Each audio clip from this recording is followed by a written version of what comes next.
બેઠો બેઠો સ્નાન કરે, એક પથ્થર ઉપર એક બગલો બેઠો બેઠો આમ ચોંચ ઘસ્યા કરે, પાણી રેડે ને પાછો ચાંચ ઘસે.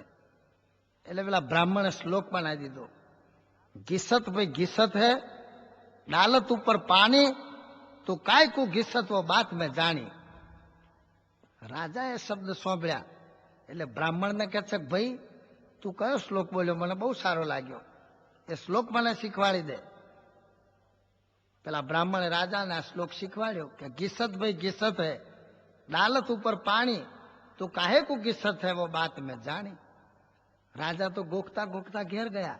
ઘિસત ભાઈ ઘિસત હે ડાલત ઉપર પાણી, તો કાહે કો ઘિસત વો બાત મેં જાણી. ઘિસત ભાઈ ઘિસત ડાલત ઉપર પાણી, તો કાહે કો ઘિસત વો બાત મેં જાણી. રાજાને તો બહુ ગમી ગઈ આ વાત, આખો દિવસ બોલ્યા કરે, શ્લોક મોડે થઈ ગયો. તાર હંમેશા કંઈક વસ્તુ શીખ્યા હોય ને ઉપયોગમાં આવે. ભાઈ રાજાને ત્યાં શું કિસ્સો બન્યો કે રાજાની જે રાણી હતી એ હજામના પ્રેમમાં પડી ગયેલી. એટલે રાણીએ હજામને કહ્યું હું તારી સાથે લગ્ન કરું, પણ તું જો રાજાનું નાક કાપી લાવું તો હું તારી સાથે લગ્ન કરું. ઓહો, એમાં શું કે છે, હું રાજાની દાઢી બનાવવા જાઉં છું તે વખતે નાક કાપી લાવીશ. એટલે બીજે દિવસ સવારમાં રાજા દાઢી બનાવવા માટે બેઠા છે. પેલો હજમ આવીને દાઢી બનાવે છે. હજમ પાણી ચોપડે છે રાજાની દાઢીએ, અને અસ્ત્રાને પણ પાણી મૂકીને આમ ઘસ ઘસ કરે છે. એમ તૈયાર કર્યો ધારબંધ બરોબર કે રાજાનું નાક કાપી લઉં. પણ રાજાના નાક સામે જો મોટી મોટી મૂછો જોવે એટલે આ વારણનું પાણી ઉતરી જાય ને અસ્ત્રાનું પાણી ઉતરી જાય. એટલે પાછો પછી પથ્થર ઉપર એમરી ઉપર પાણી રેડીને અસ્ત્રો ઘસઘસ કરે. પાછો આમ તૈયાર થાય અને રાજાની મૂછો જોવે એટલે એનો પાવર ઉતરી જાય. રાજાને પેલો શ્લોક યાદ આવી ગયો. પેલો વારંદ બેઠો બેઠો અસ્ત્રો ઘસે, પાણી રેડે ને અસ્ત્રો ઘસે. તો રાજા બોલ્યા, ઘિસત ભાઈ ઘિસત હે ડાલત ઉપર પાણી, તું કાય કુ ઘિસત હો બાત મેં જાણી. અને પેલો વારંદ ગભરાઈ ગયો, ઓ રાજા સાહેબ તમે જાણી ગયા પણ મને છોડી દેજો. ભાઈ સાહેબ મારો બિલકુલ વોંક નથી, આ જે વોંક છે બધો રોણીબાનો છે. રોણીબાએ કહ્યું હતું કે રાજાને નાક કાપી લાવો હું તારી સાથે લગ્ન કરું, બાકી મારે તો ઘેર બૈરું છે, મારે કોઈ ઈચ્છા નથી. રાજાએ હજમને ફોંસી આપી અને રોણીને ફોંસી આપી દીધી. રાજાએ પેલા બ્રાહ્મણને બોલાવી અને ઇનામ આપ્યું કે ભાઈ તારો શ્લોક જો હું ભણ્યો તો મારી આબરૂ જતી જતી રહી ગઈ. એટલે જગતની અંદર વિચારી લેજો કે એક માયિક વિદ્યા શીખવાથી જો આટલું ફળ થાય તો પરમાત્મા એ દિવ્ય સ્વરૂપ છે. એના અર્થે જેણે કંઈ કર્યું છે બાતલ જતું નથી. એક વખત 4 બ્રાહ્મણો એક ગામમાં યજ્ઞ કરવા ગયા.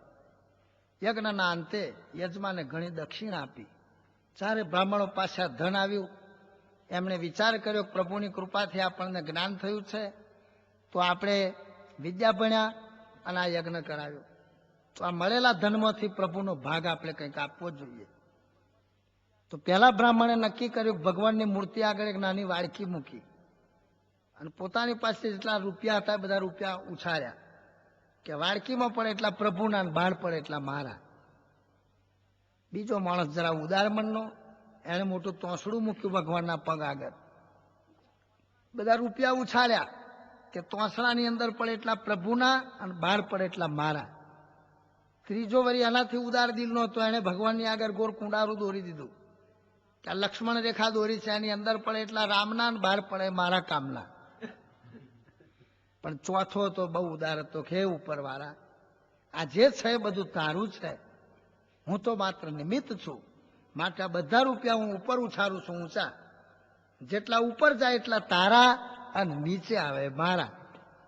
તો એને ઉછારે એટલા બધા જ રૂપિયા પાછા આવી ગયા, રિટર્ન થઈ ગયા. પેલા 3 કેલા તું ફાવી ગયો, ત્યાં જેટલા ઉછાર્યા બધા પાછા આવી ગયા. કારણ કે તમે મર્યાદા રાખી, એકે વાડકી મૂકી, એકે તોસડું મૂક્યું, એકે કુંડારું દોર્યું, પણ મેં મારા મનથી સર્વસ્વ પ્રભુને અર્પણ કર્યું તો ભગવાન રાજી થઈ ગયા. ભગવાન તો આખા દુનિયાનો માલિક છે, એને કંઈ ભૂખ છે ખરી? ત્યાં આપ્યું એ બધું તને પાછું આપી દઉં છું. માટે પરમાત્માને અર્થે કોઈ બી વ્યક્તિ કોઈ બી કાર્ય કરે છે તેનું બહુ મોટું ફળ થાય છે, જે ભગવાન સ્વપ્નની અંદર નથી આવતા. તમે ઘણા માણસોને પૂછો કે ભાઈ કોઈ ડાકોર પૂનમ ભરવા જતા હોય, કોઈ વીરપુર જતા હોય, કોઈ સત્તાધાર જતા હોય, કોઈ સાયલા જતા હોય, કોઈ વડતાલ જતા હોય, કે ભાઈ તમારા ઈષ્ટદેવના મંદિર ઉપર જે ધજા છે એ ધજાની પૂંછડી સ્વપ્નમાં આવે છે?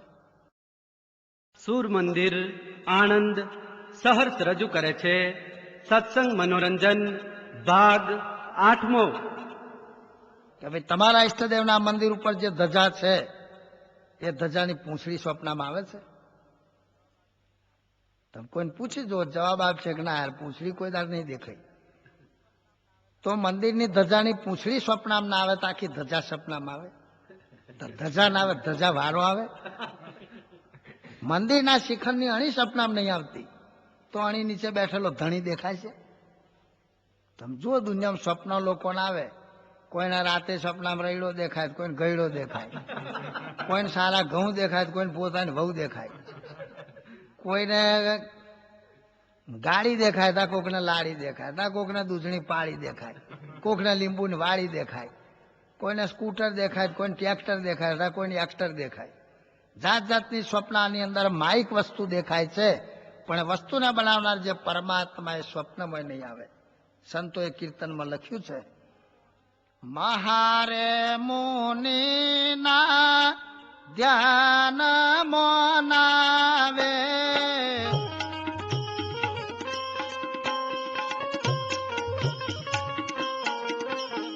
મહારે મુનિયોના ધ્યાન મનાવે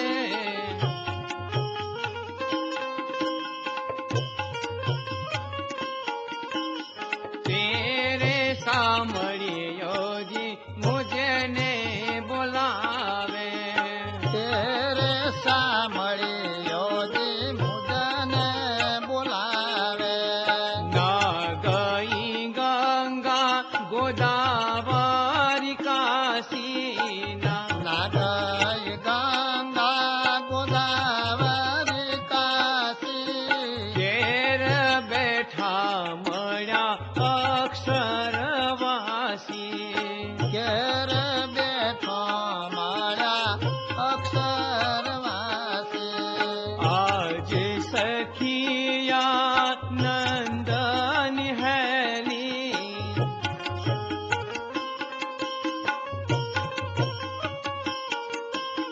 હરિમુખ જોઈને હું થઈ છું રે ઘેલી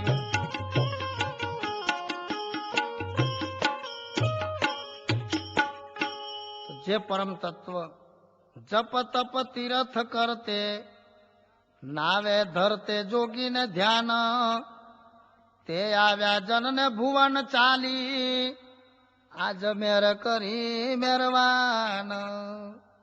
એ ભગવાન સામે પગલે ચાલીને ક્યારે આવે કે વ્યક્તિ જો એનું સ્મરણ કરે તો સેવા કરે તો પ્રભુ આવે છે.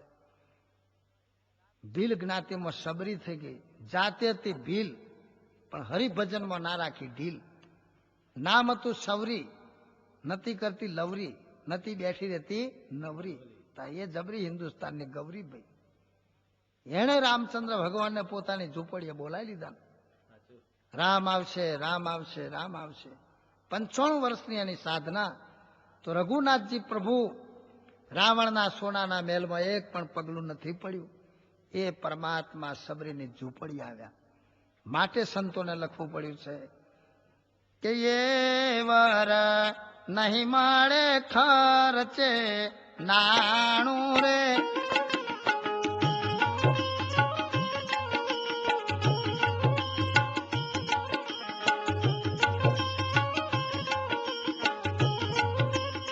આવ્યો મારે હરિવર વરવાનું ટાણું રે આવ્યું મારે હરિવર વારવાનું ટાણું રે આવ્યો મારે હરિવર વરવાનું ટાણું રે.